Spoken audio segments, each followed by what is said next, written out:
ಮತ್ತು ಮೈಸೂರು ಜಿಲ್ಲಾ ಹವ್ಯಾಸಿ ಸಂಘವನ್ನು ಕೊಡ್ತೀವಿ.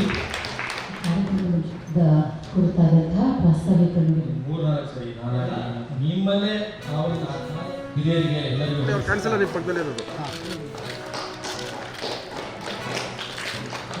ನಿರ್ವಹಿಸಿಕೊಟ್ಟಿರುವಂತಹ ವೇದಿಕೆಯಲ್ಲಿರುವಂತಹ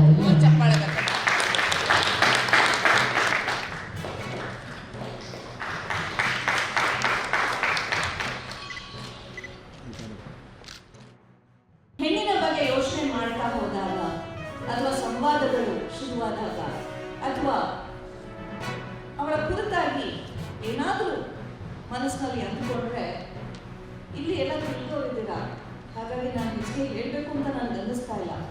ಆದರೂ ಕೂಡ ಬಹಳ ಸೂಕ್ಷ್ಮವಾಗಿ ನಮ್ಮ ಒಳಗಡೆ ಆಗತಕ್ಕಂತಹ ಸಂವಾದವನ್ನ ನಾವೇನೆ ಗಮನಿಸಬೇಕು. ಒಂದು ಕ್ಷಣ ನಾನೇನು ಅನ್ಕೊಂಡೆ ಅಂತ ನಮ್ಮನ್ನೇ ನಾವು ಪ್ರಶ್ನೆ ಮಾಡ್ತೀವಿ.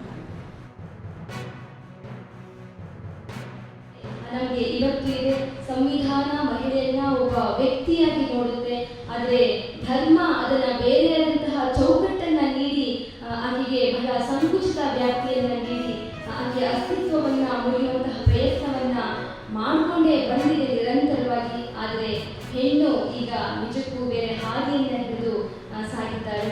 ಮೆರವಣಿಗೆ ಹೊರಡುತ್ತೇವೆ ನಾವು, ಖಂಡಿತವಾಗಿಯೂ ಒಂದಲ್ಲ ಒಂದು ದಿನ ನಾವು ಮೆರವಣಿಗೆ ಹೋಗಿ ಈ ಸಮಾಜದ ರೂಪುರೇಷೆಯನ್ನ ಖಂಡಿತವಾಗಿಯೂ ಬದಲು ಮಾಡ್ತೇವೆ.